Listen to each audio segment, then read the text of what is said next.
Dr. Mitchell didn't look up when he signed the termination papers. "You're done here, Nurse Chen," he said, his pen scraping across her license revocation. "Security will escort you out." Sarah stood in silence. 23 years of service, gone in 30 seconds. Outside, the sky turned black with rotor wash.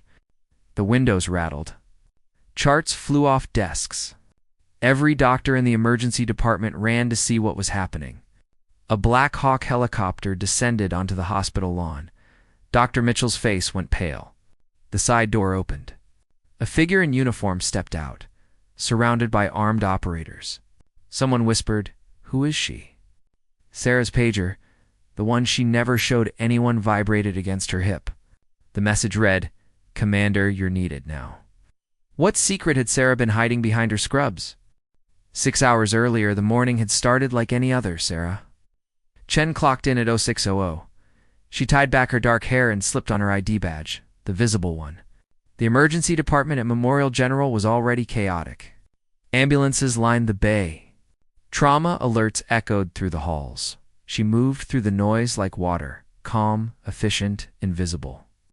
"Nurse Chen." "I need vitals on bed 7, a resident barked without looking at her. Sarah nodded.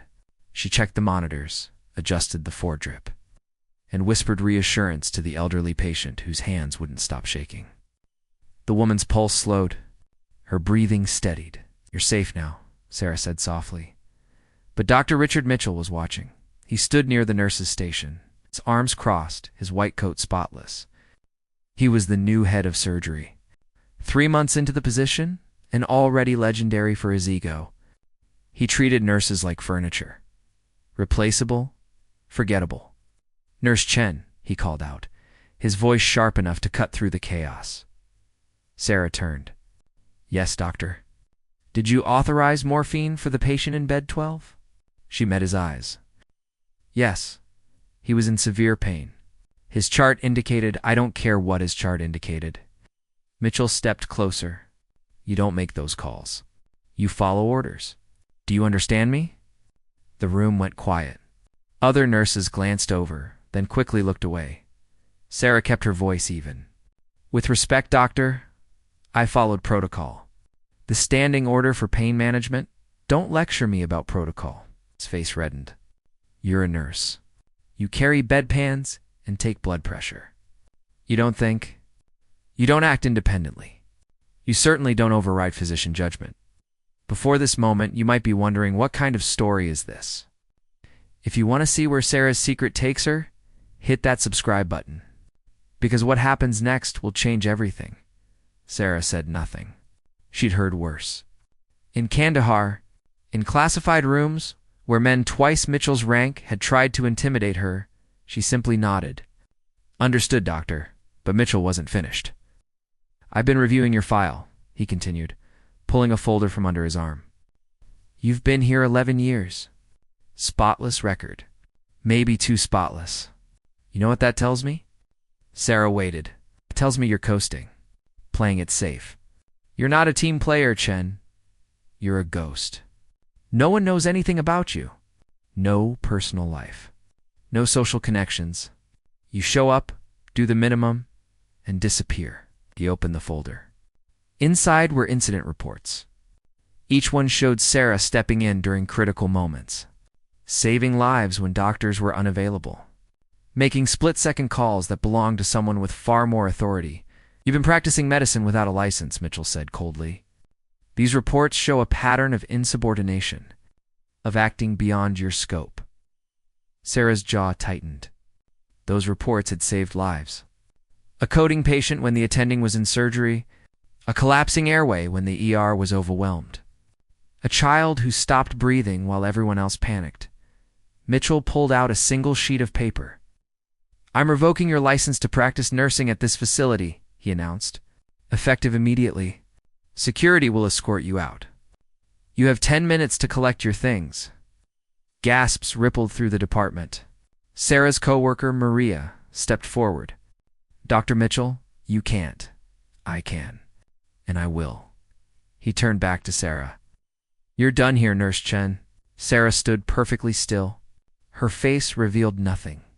No anger, no fear. Just the same calm she'd carried through firefights and hostage negotiations. She removed her hospital ID badge, placed it on the counter. "Thank you for the opportunity, doctor," she said quietly. Mitchell smirked. Security. 2 guards appeared.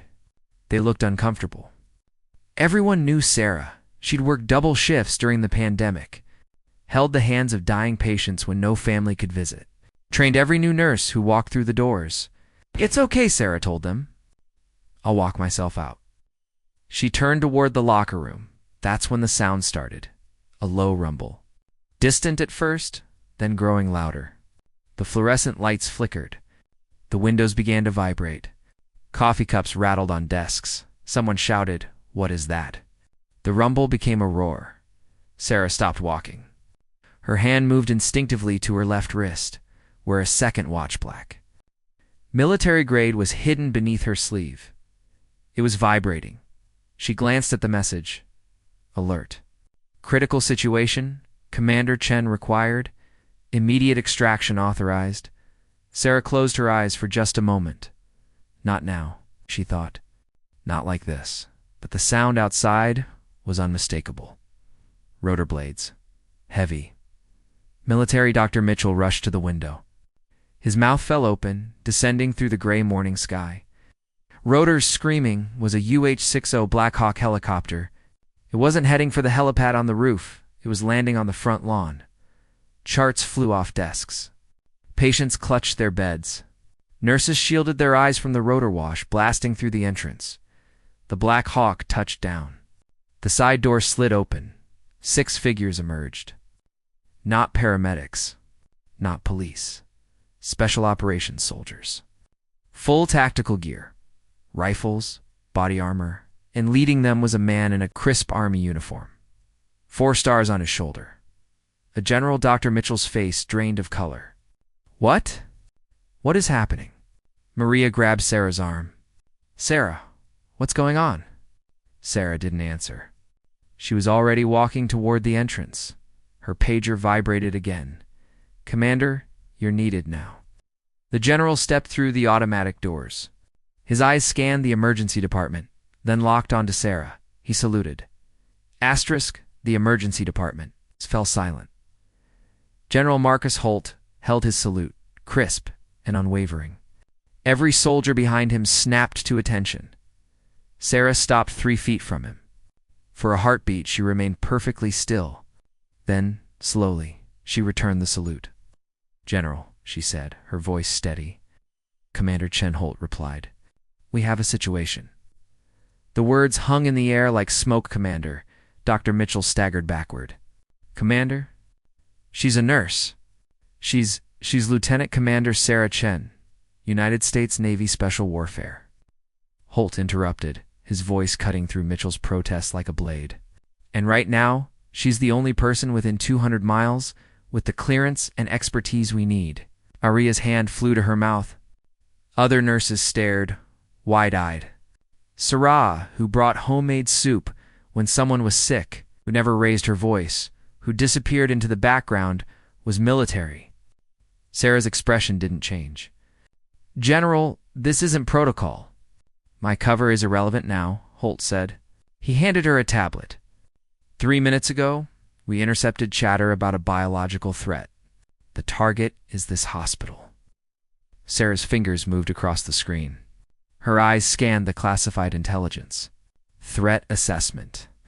Probable attack vectors. Casualty projections. Her jaw tightened. "When?" she asked. "Unknown. But the suspects are already inside the city. We've locked down a 4-block radius around this facility. FBI, Homeland Security, and DOD are coordinating. But Commander, you know this hospital better than anyone. You've been embedded here for 11 years. We need you to identify vulnerabilities and help us secure the building before they strike." Sarah looked up. "Evacuation. Impossible. We have 240 patients. 63 are critical. Moving them would cause more deaths than the attack." Sarah nodded once. "Rules of engagement. Defensive posture. Protect civilians. Neutralize threats. You have tactical command of the hospital interior? Behind them, Dr. Mitchell found his voice. This is insane. You can't just...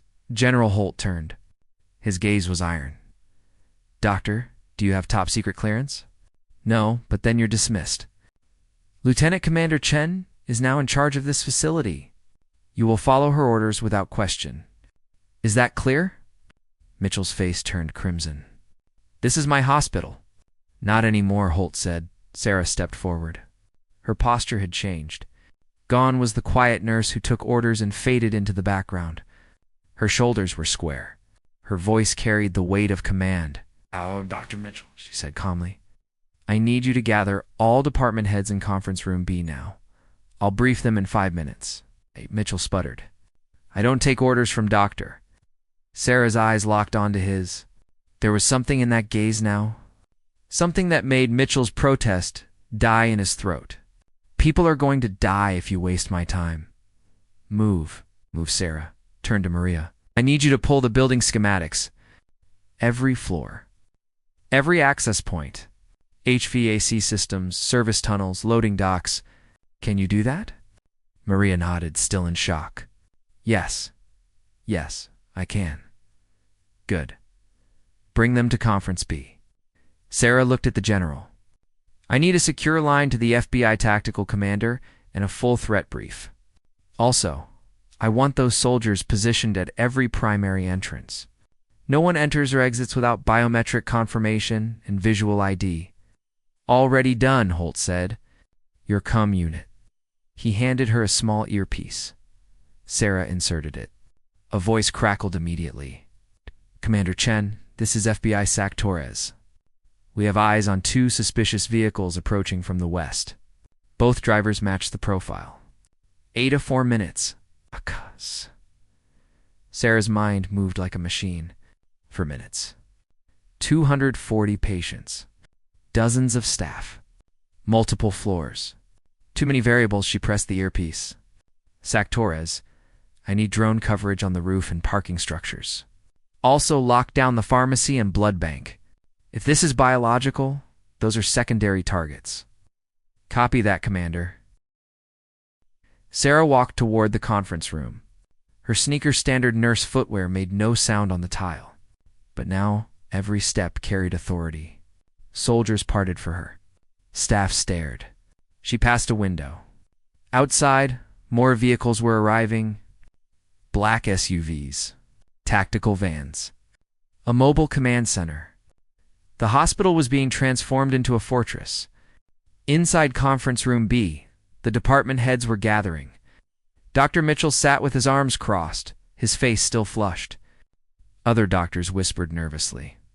The hospital administrator, a woman named Gloria Reeves, looked terrified. Sarah entered. General Holt followed, along with 2 intelligence officers. "Listen carefully," Sarah began, her voice clear and commanding. "This hospital is now under federal authority. A credible biological threat has been identified. Attack is imminent. We are not evacuating. We are defending in place." Silence. Dr. Mitchell, Sarah continued, "I need all elective surgeries canceled. Move those patients to recovery. Free up operating rooms for potential mass casualties." Mitchell didn't move. Dr. Sarah said, her tone sharpening, "This is not a debate." He stood abruptly. "You can't order me around." "I don't care what rank you." The door burst open. A young soldier entered, breathing hard. "Commander, we have a problem. One of the suspicious vehicles just crashed through the north barricade. The driver is heading for the emergency entrance." Ow. Sarah's eyes narrowed. "Armed? Unknown. But he's moving fast." She turned to Holt. "Lock down the ER. No one in or out. I'm going down there." "Commander, you're not tactical, General, with respect. I've been inside this hospital for 11 years. I know every corner, every hiding spot, every route in and out. Your operators don't." Holt hesitated, then nodded.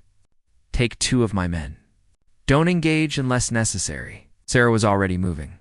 She ran through the corridors, her sneakers squeaking on the polished floor. Behind her, 2 Special Forces soldiers matched her pace. Staff pressed against walls as she passed. She reached the ER just as alarms began to blare. Through the glass doors, she saw him. A man in a dark jacket moving with purpose. His hand was inside his coat. Sarah's training took over. She assessed the scene in seconds. Exits. Cover. Civilian positions.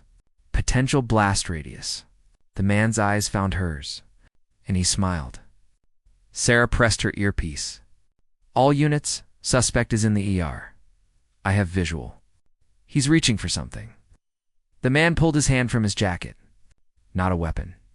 A phone. He held it up. On the screen was a single word. Boom. Sarah's heart stopped. Then, from somewhere deep in the hospital, came the sound of an explosion. The blast came from below. The floor shuddered. Ceiling tiles cracked. Emergency lights flickered on as the main power died. Screams erupted from every direction. Sarah grabbed her earpiece. Report. Where was that? Static. Then Torres's voice, strained and urgent. Basement level. Near the mechanical room. We're getting multiple alerts fire. Smoke. Possible structural damage. The man in the dark jacket laughed. Then he turned and ran. Stop him. Sarah shouted. The two soldiers behind her surged forward, but the man was fast. He shoved a terrified orderly into their path and disappeared through a service door. Sarah didn't hesitate. She sprinted after him. The service corridor was narrow and dimly lit. Emergency lights cast everything in red. Sarah's footsteps echoed off concrete walls.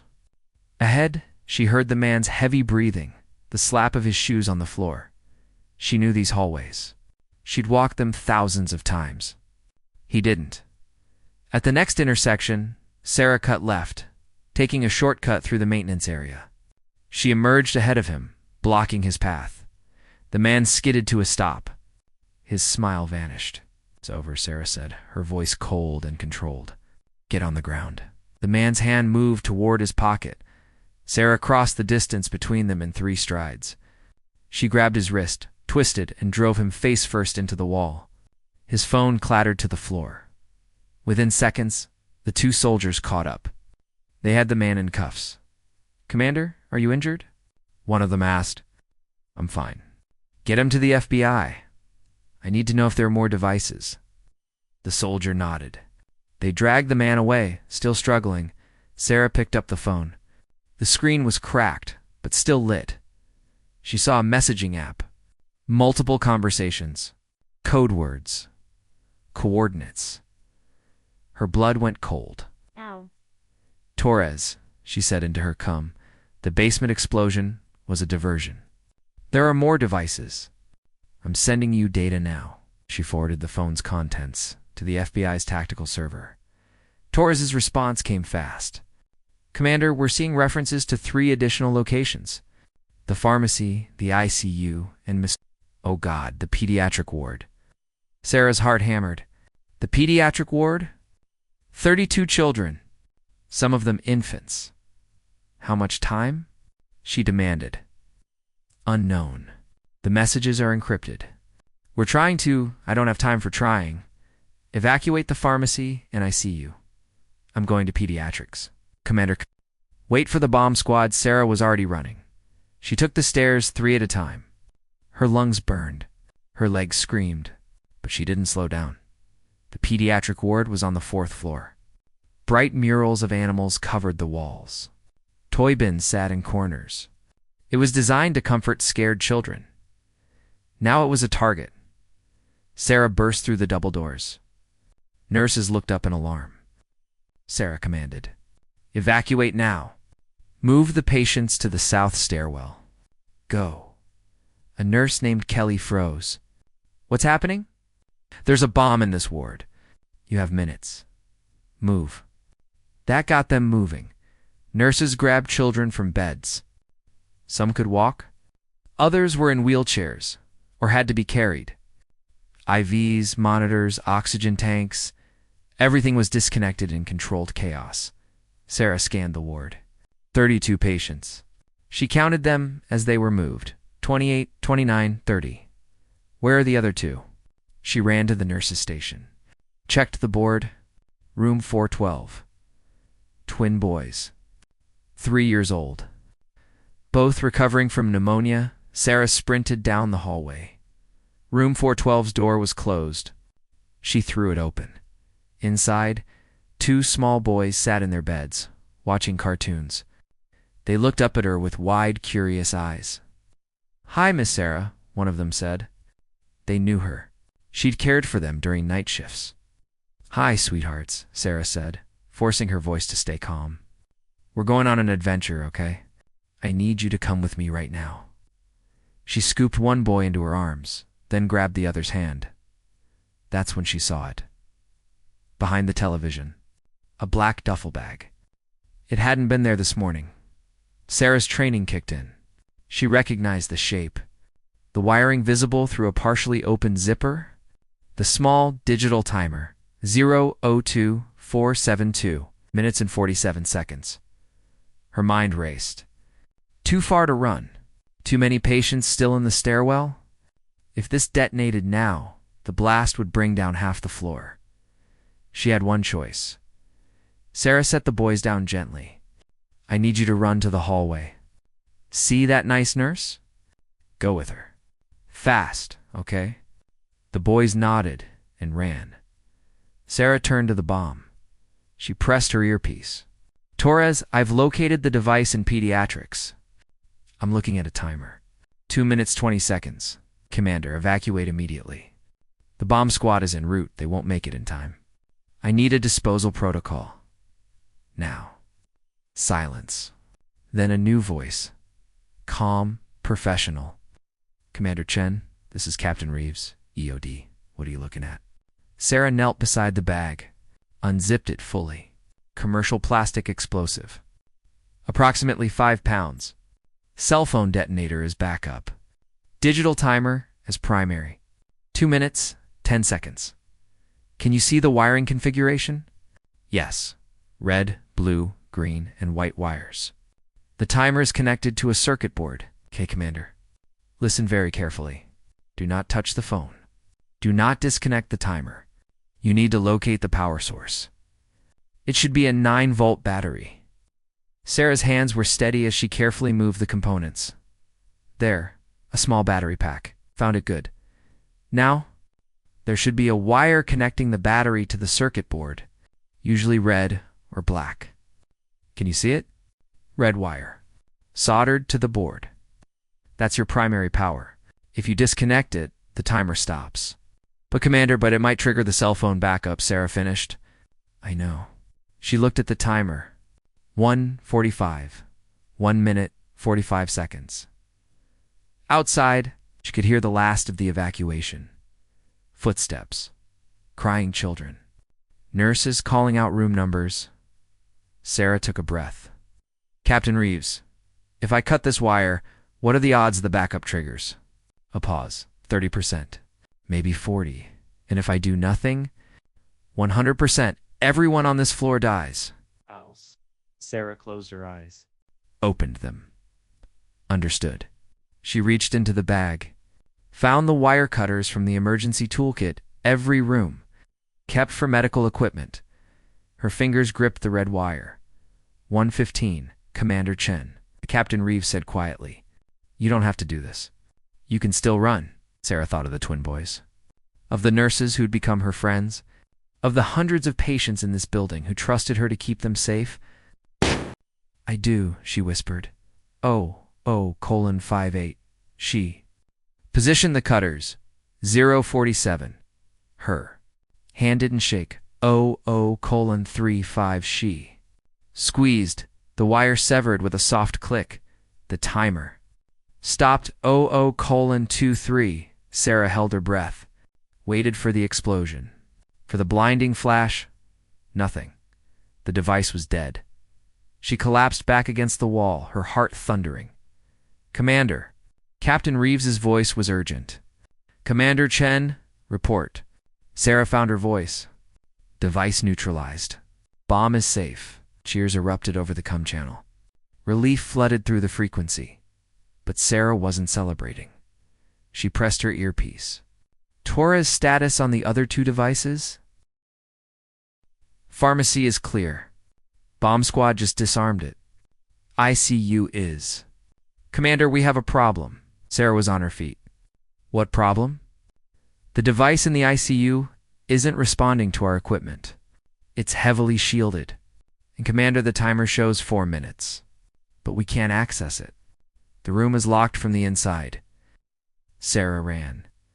Sarah's legs burned as she raced down the stairwell. 4th floor to 2nd floor. Her breath came in controlled bursts. Behind her, she could hear the heavy footsteps of tactical operators trying to keep pace. She emerged into the ICU hallway. Chaos greeted her. The bomb squad had set up a perimeter. Agents in full protective gear surrounded room 217. Through the window, Sarah could see the device. It sat on a medical cart, larger than the one in pediatrics. The red digital display was clearly visible. 3:12 3 minutes. 12 seconds. FBI SAC Torres met her at the perimeter. Commander, the suspect barricaded himself inside. He's got a remote trigger. If we breach, he detonates. If we wait, it detonates. And we can't evacuate the ICU patients. Half of them are on life support. Sarah studied the room through the window. The suspect was young, maybe 25, sweating, scared. His finger hovered over a button on a small remote. He's not a true believer, Sarah observed. Look at his eyes. He's terrified. Doesn't matter if he's terrified, Torres replied. He still has the trigger. Sarah looked at the timer. 2:47. Can we jam the frequency? She asked. Already tried. The device is hardwired to the timer as backup. Jamming won't help. Sarah's mind raced through possibilities. Tactical entry would take too long. Negotiation would fail. They needed something else. She turned to Torres. Get me a radio. I want to talk to him. Commander now. SAC Torres. A radio was placed in her hand. Sarah pressed the button. This is Lieutenant Commander Sarah Chen. I'm the one who's been stopping your operation. I know you can hear me. Inside the room, the young man's head jerked toward the window. His eyes found Sarah. The fear in them deepened. I know you didn't plan this, Sarah continued, her voice calm and steady. I saw the messages on your partner's phone. You were recruited 3 months ago. Told this was about justice. About sending a message? But that's not what this is. This is murder. Children, elderly patients, sick people who can't defend themselves. The young man's hand trembled, but he didn't remove his finger from the button. 2:15. What's your name? Sarah asked. A long pause. Then, through the room's intercom, a shaky voice. Marcus. Marcus, I'm Sarah. I've been a nurse at this hospital for 11 years. I've held the hands of dying patients. I've saved lives when everyone else had given up. These people, the ones you're about to kill, they're not your enemy. They're someone's mother, someone's child. You don't understand, Marcus said, his voice breaking. They said this was the only way, that the government would listen, that we'd be heroes. Heroes don't murder the innocent, Marcus. You know that? I can see it in your eyes. 1:42. Outside, Captain Reeves and the bomb squad were positioning themselves. If Sarah failed, they'd breach the moment before detonation. Try to save what they could. Sarah kept talking. I know you're scared. I know you feel trapped. But Marcus, you have a choice. You can stop this. Right now, put down the trigger. Let me come in. We'll disarm the device together. They'll kill me, Marcus whispered. If I don't do this, they'll kill my family. Sarah's expression softened. Who will kill your family, Marcus? The people who recruited me. They said they're watching. They have people everywhere. Sarah pressed her earpiece, muting the radio for a moment. Torres traces connections. Find out who's pulling his strings. Now, she unmuted. Marcus, listen to me very carefully. I'm military. Special operations. The people I work with, we protect families. If someone threatened yours, we'll find them. We'll stop them. But you have to trust me. You have to let me help you. 105. Marcus was crying now. The remote shook in his hand. I can't do this. Then don't, Sarah said gently. Put down the remote. Let me in. 1 minute, Marcus. That's all we have. But it's enough. It's enough to save everyone. 048. I'm scared, Marcus sobbed. I know. So am I, but we're going to do this together. Okay? 035. Marcus looked at the bomb, at the timer counting down, at his own reflection in the darkened window. Then he looked at Sarah. Okay, he whispered. He placed the remote on the table, stepped back, put his hands in the air. Sarah moved fast. Breach team, go. The door exploded inward. Tactical operators swarmed the room. They grabbed Marcus, pulled him out. Captain Reeves rushed to the bomb. 00:2 to Sarah followed them in. She knelt beside Reeves. Talk to me, Captain, she said. This is advanced, Reeves muttered, his gloved hands moving over the device. Military-grade components. Whoever built this knew what they were doing. 017. Can you disarm it? I can try. 00:12. Reeves exposed the internal wiring. Unlike the device in pediatrics, this one was complex. Multiple circuits. Redundant triggers. A nightmare of engineering designed to kill. There, Reeves said, pointing to a cluster of wires. Primary circuit. But if I cut it, the backup might trigger. I need to disconnect them simultaneously. 008. Then we do it together, Sarah said. She positioned her wire cutters on one circuit. Reeves positioned his on another. On 3, Reeves said. They cut. The timer stopped. 00:01. Silence. Then Reeves exhaled. Clear, device is safe. Sarah sat back, her hands finally shaking. Around her, operators lowered their weapons. Someone cheered. Others collapsed against walls, the tension draining out of them. General Holt appeared in the doorway. Commander, all 4 devices have been neutralized. The hospital is secure. Sarah stood. Her legs felt weak. She'd been running on adrenaline for over an hour. Now, with the crisis ended, exhaustion crashed over her like a wave. But she wasn't done. The suspects, she asked.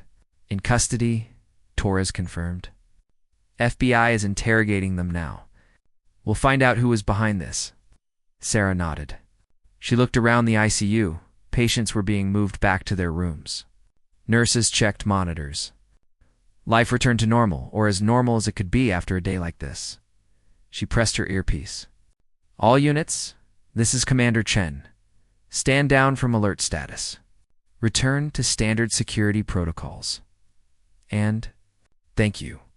Everyone did exceptional work today. Acknowledgements flooded the channel. Gratitude, relief. Sarah removed the earpiece. Handed it to General Holt. Commander Holt said quietly, Your cover is blown. The entire hospital saw you take command. Saw the soldiers salute you? Your life here, I know, Sarah interrupted. She looked out at the ICU, at the hospital she'd called home for 11 years. I know it's over. Holt placed a hand on her shoulder. You saved hundreds of lives today. You should be proud. Sarah didn't respond. She walked past him through the corridor, toward the elevator. She needed to face what came next. The elevator descended to the first floor. When the doors opened, Sarah stepped into the main lobby and stopped. The entire emergency department staff was there. Nurses, doctors, technicians. Even Dr. Mitchell stood at the back. His face pale and drawn, they stared at her in absolute silence. Maria stepped forward. Her eyes were red from crying. Sarah, is it true? Everything the general said. Sarah met her gaze. Yes, you're really a commander. Military. Navy. Special warfare. I was assigned here 11 years ago as part of a federal protection program. This hospital treats government officials, foreign dignitaries, people who need discreet medical care. My job was to blend in, to be ready if something happened. And today something happened, Maria whispered. Yes, another nurse, an older woman named Diane, spoke up. You saved us. All of us. You could have run, but You didn't. Sarah shook her head. I was just doing my job, no, Diane said firmly. You were being who you've always been. A protector. Someone who puts others first. Then, slowly, Maria began to clap. Others joined her. One by one, the entire staff erupted into applause. Sarah stood there, overwhelmed. She'd spent 11 years hiding, being invisible, and now, in her final moments at Memorial General, she was finally seen. Dr. Mitchell pushed through the crowd. He stopped in front of Sarah. For a long moment, he said nothing. His jaw worked, his pride clearly wounded. Finally, he spoke. I was wrong about you, Sarah waited. I thought you were just another nurse. Someone who followed orders and didn't make waves. I didn't see, he trailed off. I didn't see who you really were. He extended his hand. Sarah looked at it. Then, slowly, she shook it. Apology accepted, doctor, she said quietly. Mitchell nodded. He stepped back into the crowd. General Holt appeared beside Sarah. Commander, we need to debrief. Washington wants a full report. Sarah nodded. But before she left, she turned to the staff one more time. Thank you, she said simply. For 11 years, you were my family. I'll never forget that. Maria rushed forward and hugged her. Others followed. Soon, Sarah was surrounded by the people she'd worked beside for over a decade. People who'd never known her secret, but who'd trusted her anyway. When the embraces finally ended, Sarah walked toward the exit. The Black Hawk was still on the lawn. Rotors beginning to turn. She climbed inside, as the helicopter lifted into the gray sky. Sarah looked down at Memorial General Hospital. She could see the staff gathered outside, watching her go. She'd saved them, but in doing so, she'd lost the life she'd built. The question now was, what came next? The Pentagon briefing room was cold and silent. Sarah sat at a long mahogany table, still wearing her nurse's scrubs. They were stained with dust and sweat. She hadn't changed. Hadn't slept. The Black Hawk had flown her straight to Washington, and within an hour of landing, she'd been escorted here. Across from her sat 5 people.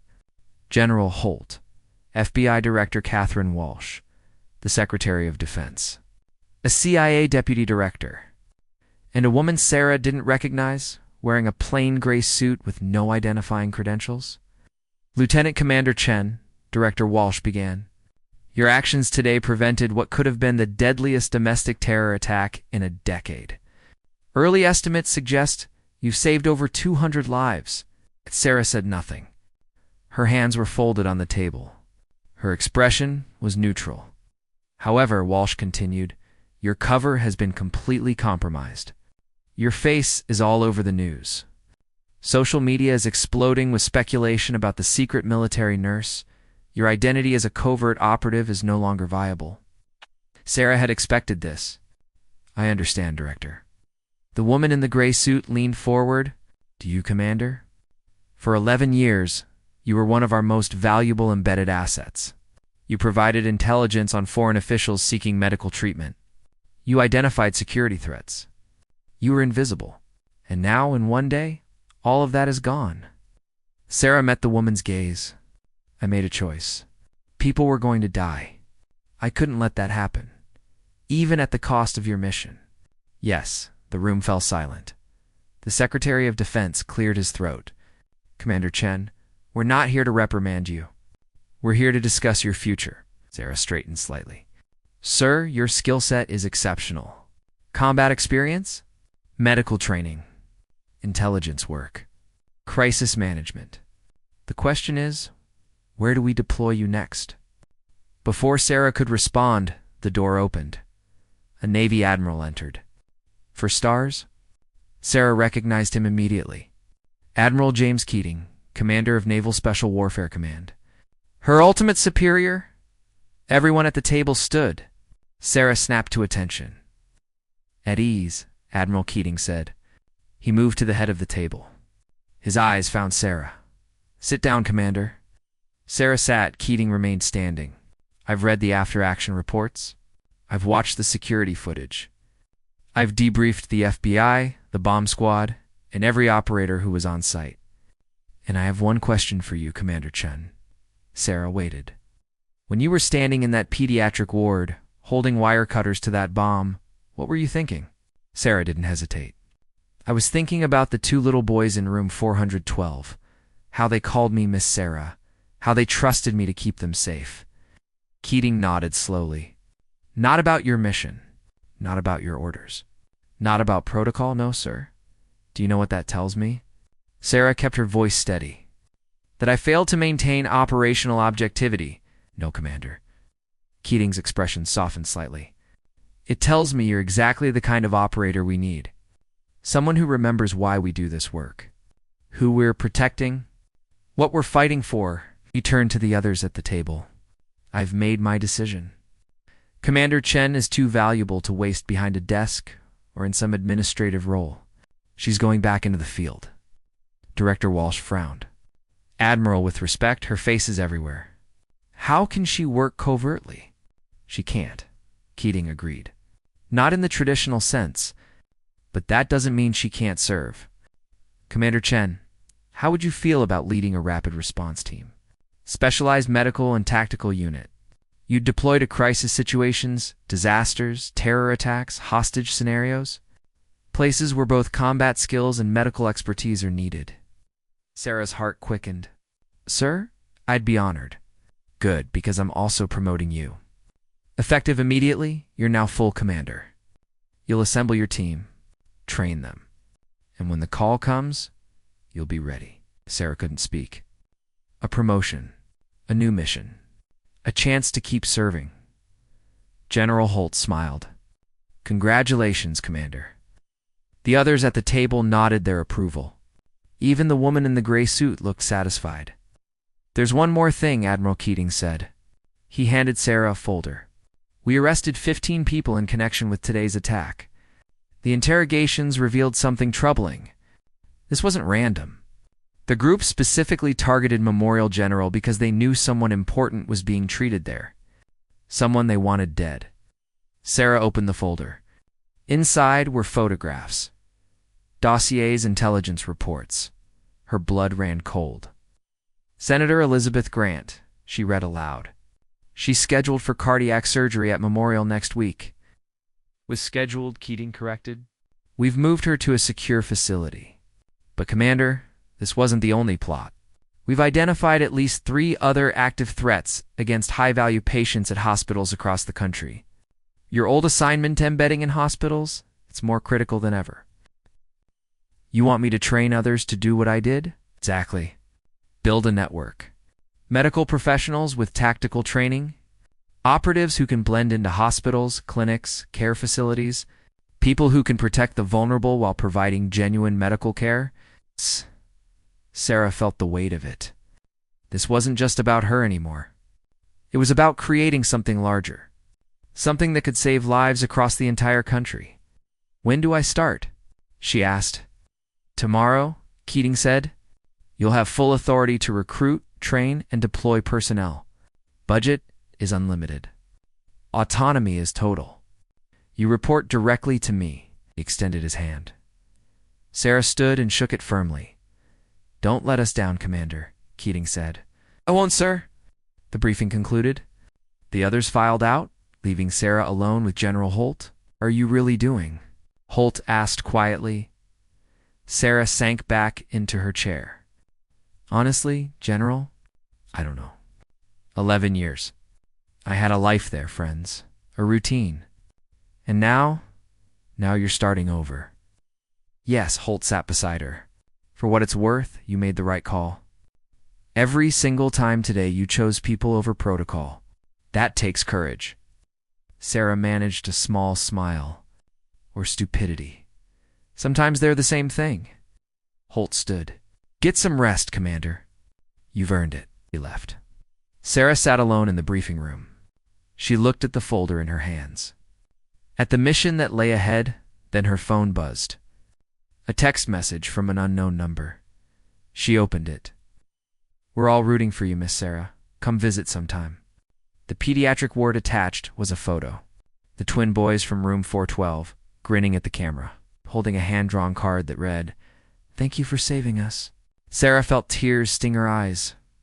She allowed herself a moment. Just one moment to feel the weight of everything that had happened. Then she stood. There was work to do. The next morning, Sarah arrived at Naval Special Warfare Command headquarters in San Diego. She'd been given an office, a team of administrative staff, and access to personnel files from every branch of the military. Her mission: build the team. She spent 18 hours reviewing files, looking for patterns, skills, people who had the unique combination of medical expertise and tactical capability. By midnight, she had a list of 20 candidates. By dawn, she'd begun making calls. "This is Commander Sarah Chen. I'm putting together a specialized unit. Your name came up. Are you interested?" Most said yes immediately. 2 weeks later, Sarah stood in front of her new team. 15 men and women, doctors, nurses, paramedics, all with military backgrounds, all with something to prove. "You're here because you're the best," Sarah told them. "But being the best isn't enough. What we're going to do embedding in hospitals, protecting patients, stopping threats before they materialize, it requires something more. It requires heart, compassion, the ability to care for people even while preparing to fight for them." She looked at each face, saw the determination, the readiness. "We're going to train hard. Harder than anything you've done before.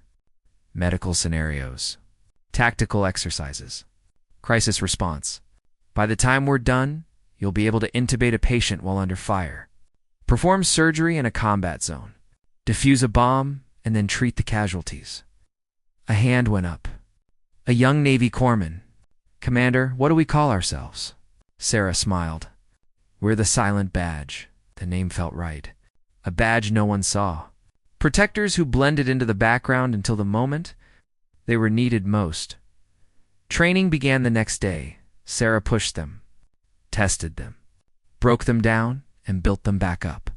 She taught them everything she knew: how to read a room, how to spot threats, how to maintain cover while staying ready. But she also taught them to care, to remember why they served. "Every patient is someone's loved one," she told them during a late-night briefing. "Never forget that. When you're exhausted, when you're scared, when everything is falling apart, remember the people you're protecting. That's what will keep you going." 6 months later, the first Silent Badge operative was deployed. Then another, and another. They embedded in hospitals across the country. Invisible guardians. Ready for the moment when everything went wrong, and when those moments came, man, they did. The Silent Badge was there, but Sarah's story wasn't over, not even close. 1 year later, Sarah stood outside Memorial General Hospital. It looked the same. The same worn brick exterior, the same ambulance bay, the same emergency entrance where, a year ago, a Black Hawk had landed and changed everything. She was wearing civilian clothes now, jeans and a leather jacket. Her hair was shorter, but her eyes, they still carried the same quiet intensity. Sarah hadn't been back since the attack. She'd been too busy building the Silent Badge program, deploying operatives, responding to crises across the country. But today was different. Today, Memorial General was dedicating a memorial to the victims and heroes of the bombing. Sarah walked through the front doors. The lobby had been transformed. A new wall featured photographs of the staff who'd helped during the crisis. Plaques honored the first responders. And in the center, a bronze statue depicted a nurse holding a child. The inscription read, "In honor of those who protect with both courage and compassion, Sarah." She turned. Maria stood there, smiling. Older, tired, but alive. They embraced. "I can't believe you came," Maria said. "We weren't sure you'd be allowed." "I pulled some strings," Sarah admitted. "How have you been?" "Busy. The hospital hired extra security after what happened. We've had drills. Training. It's different now." Maria paused. "We're different now." They walked through the hallways together. Sarah saw familiar faces. Nurses who waved. Doctors who nodded respectfully. Even the patients seemed to recognize her from the news coverage. "Dr. Mitchell retired," Maria mentioned casually. "About 6 months ago." Sarah raised an eyebrow. Did he? Yeah. He gave this whole speech about reevaluating his priorities, about remembering why he became a doctor in the first place. I think what happened changed him. Changed all of us. He reached the emergency department. Sarah paused at the entrance. This was where it had all started, where Mitchell had revoked her license, where her cover had been blown. Do you regret it? Maria asked softly. Giving up your life here? Sarah considered the question. Sometimes I miss the routine, the small moments. Making sure Mrs. Patterson in room 304 got her tea at exactly 2 p.m., joking with the night shift. But Maria, I couldn't just stand by and let people die. Not when I could stop it. I know. That's what made you the best nurse we ever had. Maria smiled. And apparently, one hell of a commander. The memorial ceremony began at noon. The hospital administrator spoke. General Holt flew in to deliver remarks. Local officials praised the staff's bravery. But the most powerful moment came when the twin boys from room 412, now 4 years old, walked onto the stage with their mother. We want to thank Miss Sarah, one of them said into the microphone. His voice small and earnest. She saved us. Sarah sat in the back row, trying to remain inconspicuous. But every eye in the auditorium found her. The applause started quietly, then built into a thunderous ovation. She stood, accepting the recognition with a humble nod. After the ceremony, families approached her, thanked her, hugged her, told her about the lives she'd saved, the futures she'd protected. An elderly man gripped her hand with trembling fingers. I was in the ICU that day. On life support, I heard the explosion. I thought I was going to die, but you stopped it. You gave me more time with my grandchildren. Sarah felt the weight of his gratitude. I'm just glad you're okay, sir. You're a hero, he said simply. As the sun began to set, Sarah found herself standing on the roof of the hospital. The city sprawled before her. Lights flickered on across the skyline. Somewhere out there, her operatives were working, embedded in hospitals. Watching, waiting, ready. Footsteps approached. Sarah turned. Admiral Keating stood there, hands in his pockets. Thought I'd find you up here? Admiral, I didn't know you were attending. Wouldn't miss it. Besides, I wanted to talk to you. He moved to the edge of the roof, looking out over the city. The Silent Badge program is exceeding all expectations. We have 43 operatives now. They've prevented 6 major attacks in the past year. Saved countless lives. They're good people, Sarah said. They understand the mission, because you taught them. Keating turned to her. Commander, how would you feel about expanding the program internationally? Sarah's eyes widened. Sir? Hospitals in conflict zones. Refugee camps. Disaster areas. Places where medical care and security are both desperately needed. We want to deploy Silent Badge teams globally, and we want you to lead it. Sarah felt the familiar pull, the call to serve.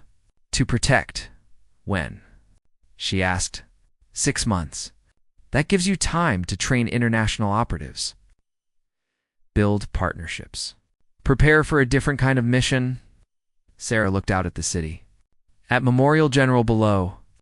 At the life she'd built and lost and rebuilt again. I'll do it, she said. Keating smiled. I knew you would. He handed her a small box. Before you leave tonight, I wanted to give you this. Open it later. He left.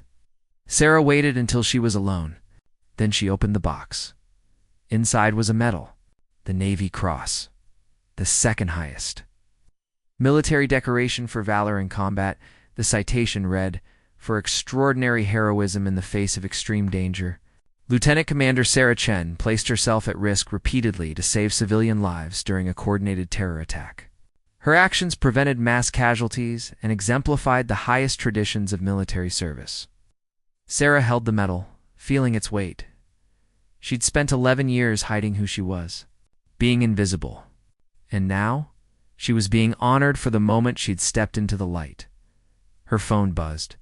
A message from her team. Commander, we have a situation in Chicago. Hospital security breach. Requesting your authorization to deploy. Sarah looked at the message, at the medal in her hand, at the hospital below.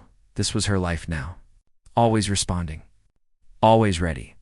Always protecting the vulnerable. She typed a response. Authorized. Keep me updated.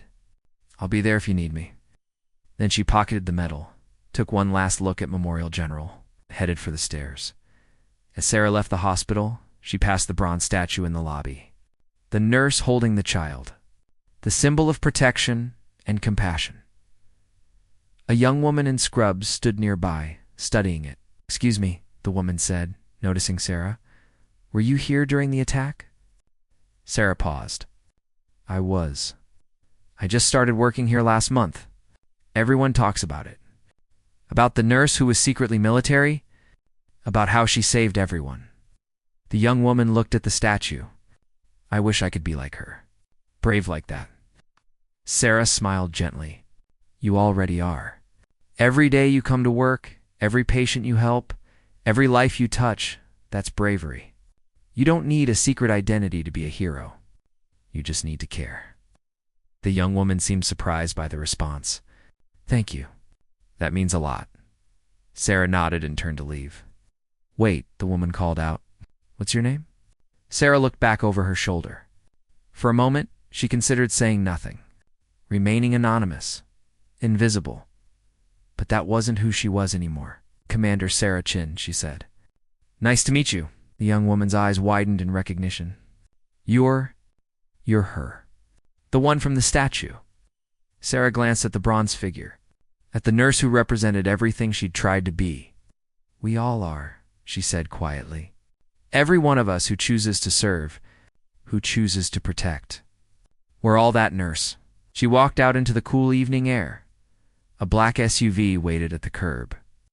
Her team, her next mission. Sarah climbed inside. "Where to, Commander?" The driver asked. Sarah looked at the hospital one more time. At the lights in the windows, at the lives being saved inside. "Chicago," she said. "We have work to do." The SUV pulled away, and Commander Sarah Chuners, warrior protector, disappeared into the night, ready for whatever came next. Because some heroes were scrubs. Some carry stethoscopes and weapons. Some hide in plain sight until the moment they're needed most. And when that moment comes, they step forward, not for glory, not for recognition, but because someone has to stand between the innocent and the darkness. Someone has to be the silent badge. Dr. Mitchell watched from his living room window. As the news showed footage of the memorial ceremony, he saw Sarah's face on the screen. Commander Chen, the nurse he'd fired, the nurse who'd saved his hospital. He turned off the television, sat in silence. On his desk lay a letter. He'd written it months ago, but never sent. An apology. An acknowledgement of his mistakes. He picked up the letter, read it one more time, and finally placed it in an envelope. It was never too late to say thank you at Memorial General. Maria finished her shift and headed to the locker room. On her locker door was a photo. Her and Sarah, taken years ago during a staff party, both smiling, both unaware of the secrets being kept. Maria touched the photo gently.